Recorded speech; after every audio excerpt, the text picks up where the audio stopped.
এই যে বিরিয়ানিটা দেখছো, এই বিরিয়ানির কোয়ান্টিটিটা আগে দেখে নাও কতটা। কেউ কি দাম আন্দাজ করতে পারবে?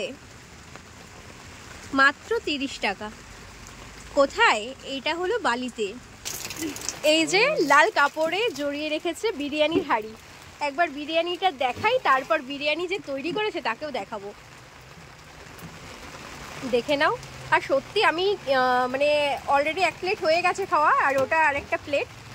আচ্ছা দেখো, এই যে বোন, ও বালিতেই থাকে। বলো তোমার পরিচয় বলো। হ্যাঁ, আমার নাম শর্মিষ্ঠা আদো, আমি বালিতেই থাকি। আর আমার দোকানটা হচ্ছে বালি মিসরিন্দা শিল্পশ্রী বড় ঠাকুরের মন্দিরের একদমই সামনে। আর প্রথম যখন ও শুরু করেছিল তখন কিন্তু অনেক বাধা বিপত্তি এসছে। এখনো মোটামুটি মানুষের অনেক কথা আমি শুনতে পাই, বা পথ চলতি মানুষরা অনেক আজবভাবে তাকায়। হ্যাঁ, সেই সময় প্রথমে যখন করেছিলে তখন কিরকম রিয়াকশন ছিল? তখন ভাবতো যে কি করছে মেয়েটা, দাঁড়িয়ে রয়েছে একা একা, কি একটা হাঁড়ি নিয়ে দাঁড়িয়ে রয়েছে, এরকম ভাবতো আর কি।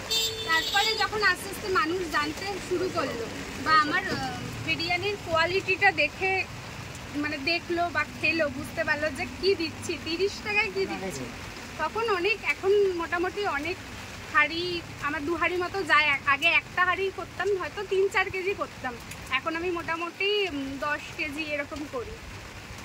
তো অনেক শুভেচ্ছা এই বোনের জন্য। আর ও ভীষণই মিষ্টি মেয়ে। এইটা আমার আমি সেকেন্ড টাইম ওর দোকানে আসলাম, আর সত্যি মানে স্বাদে গন্ধে অপূর্ব। আর রাইসের চালগুলো একবার আমি দেখাবো। তোলো, একটু তোলো, দেখে নাও রাইসের চালগুলো, একটু দেখে নাও, ঠিক আছে? আর মানে খুবই সুন্দর। ওই আতর বা কি গোলাপ জল যেটা বলে, সেটার গন্ধ কিন্তু একদমই তোমরা পাবে না। মানে যেটুকু দরকার সেইটুকুই। মানে সবাই তো উগ্র গন্ধ যেটা হয় সেটা পছন্দ করে না, তো সবার কথা মাথায় রেখেই আমি এই জিনিসটা করেছি যাতে সবাই খেতে পারে। আবার এক একজন হয় যে অনেক মশলাদার খেতে চায় না, তাই জন্য পুরোটাই একদম মিডিয়াম ব্যালেন্স করে যতটুকু আমি পেরেছি একদম করার চেষ্টা করেছি। একদম এইভাবেই এগিয়ে যাও। আর ওর এখানে আসতে হলে শিল্পশ্রী যে বাস স্ট্যান্ড আছে, বালিতে আসবে। বালিতে শিল্পশ্রী বাস স্ট্যান্ড থেকে কিছুটা এগিয়ে আসলেই, হ্যাঁ, শিল্পশ্রী বাস স্ট্যান্ড থেকে এগিয়ে আসলে একটা বড় ঠাকুরের মন্দির পাবে। ওই মন্দিরটার সামনে থেকে একদম 2 মিনিট হেঁটে চলে আসলে একদম দেখতে পাবে। যেখানটায় তোমরা দেখতে পাচ্ছ যে একটা ল্যাম্প পোস্ট আছে, ওই ল্যাম্প পোস্টের আরেকটুখানি সামনের দিকে গেলেই কিন্তু ওটা হাই রোড, তাই তো? হ্যাঁ হ্যাঁ হ্যাঁ, ন্যাশনাল হাই রোড। তো ওখান থেকে মানে শিল্পশ্রী বাস স্ট্যান্ড থেকে তোমাদেরকে আসতে হবে ভেতরের দিকে। আর দেখো, এখন বাইরে অনেকটা বৃষ্টি পড়ছে, খুবই বৃষ্টি পড়ছে, তো দাঁড়িয়ে গেছি। আর এখন এইভাবেই শুরু করেছে ও। এর আগে ওর দোকানটা ছিল ঠিক ওই যেখানটা ল্যাম্প পোস্টটা আছে, ল্যাম্প পোস্টের ওখানে কিন্তু ওর যে দোকানটা ছিল সেটা অনেকে কি করেছিল সেই সময়, একবার 15 দিনের মাথায় দোকানটা ভেঙে দিয়েছিল। 15 দিনের মাথায় দোকানটা ভেঙে দিয়েছিল। সকালবেলা জানতে পারি যে দোকানটা মানে এসে দেখছি দোকানটা ভাঙা।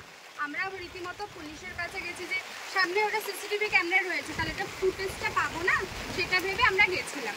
তো কোনো রকম ফুটেজ বা কিছুই আমরা পাইনি। তারপর আর কোনো রকম কারো থেকেই হেল্প আমরা নিইনি। তবে হ্যাংলাবাস দাদা আমাকে কিছু আর্থিক দিক থেকে হেল্প করেছে, সবাই হয়তো জানে। সেটা দিয়েই মোটামুটি আমি ভ্যানটা কিনেছি। এটা এবার ডেকোরেশন করার ইচ্ছা রয়েছে। দেখো আপাতত ও এই ভ্যানটার উপরেই মানে সমস্ত কিছু আর কি নিয়ে আসে। এই হাঁড়ি বলো, বা এখানে কিন্তু পার্সেলের ব্যবস্থা আছে। যারা পার্সেল নিয়ে যাবে বাড়িতে তাদের জন্য কিন্তু এগুলো 40 টাকা করে পার্সেলের, এক এক পার্সেল প্রতি 40 টাকা। আর এই প্লেট দেখতে পাচ্ছ, প্লেটের প্রাইস হলো 30 টাকা, ঠিক আছে?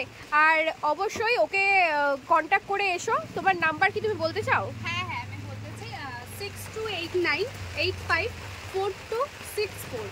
আমি অর্ডার নিচ্ছি না, এখন অর্ডারটা বন্ধ রয়েছে।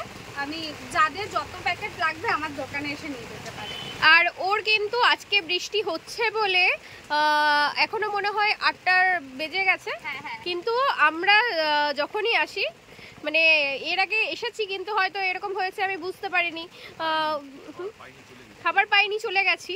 হ্যাঁ, আর আজকে তো মানে আজকে নিয়ে মানে সেকেন্ড টাইম আমি খেলাম। আর খাবার তো ভীষণ ভালো লেগেছে। আর ওর কাছে ও কিন্তু 6টায় বসে আর তার 8টার মধ্যে মোটামুটি ওর হাঁড়ি খালি হয়ে যায়। 7টার মধ্যেই হয়ে যায় আমার। আর পুজোর সময় যদি কেউ আসতে চাও অবশ্যই কিন্তু চলে এসো 6টা থেকে 8টার মধ্যে, নইলে নিরাশ হয়ে ফিরতে হবে। ওকে চলো, তোমার জন্য অনেক শুভকামনা রইল। Thank you. চলো টাটা। তোমরা অবশ্যই ভিডিওটা শেয়ার করো, আর যারা যারা ওকে সাপোর্ট করতে চাও অবশ্যই এখানে আসতে হবে তোমাদেরকে, এসে বিরিয়ানি টেস্ট করে রিভিউ দিতে হবে। কোয়ালিটি আমি কথাটা বলি যে 30 টাকার বিরিয়ানি ভেবে যদি কেউ মানে ভাবো যে কি না কি দিচ্ছে, তাদেরকে আমি জাস্ট বলবো যে তুমি একবার খাও, খেয়ে জাস্ট দেখো যে এটা আর আলু কিন্তু একদম নরম। 30 টাকার বিরিয়ানিটাও যে এরকম কোয়ালিটি দেওয়া যায় সেটা আমি মানে বলবো যে এটা কোথাও দেবে না। আমি নিজে অনেক জায়গায় বিরিয়ানি খেয়েছি, 30 টাকার 20 টাকার সব জায়গায় কাকার বিরিয়ানি আমি খেয়েছি, কিন্তু আমি বলছি না যে খারাপ, কিন্তু এই চত্বরের মধ্যে এই 30 টাকা এত কমে নেই এখানে কোথাও। ওকে চলো, সবাই ওকে একটু সাপোর্ট করো, এসো। আর ভিডিওটা দেখার জন্য সকলকে অসংখ্য ধন্যবাদ, আর ওর জন্য অনেক শুভকামনা রইল। চলো টাটা।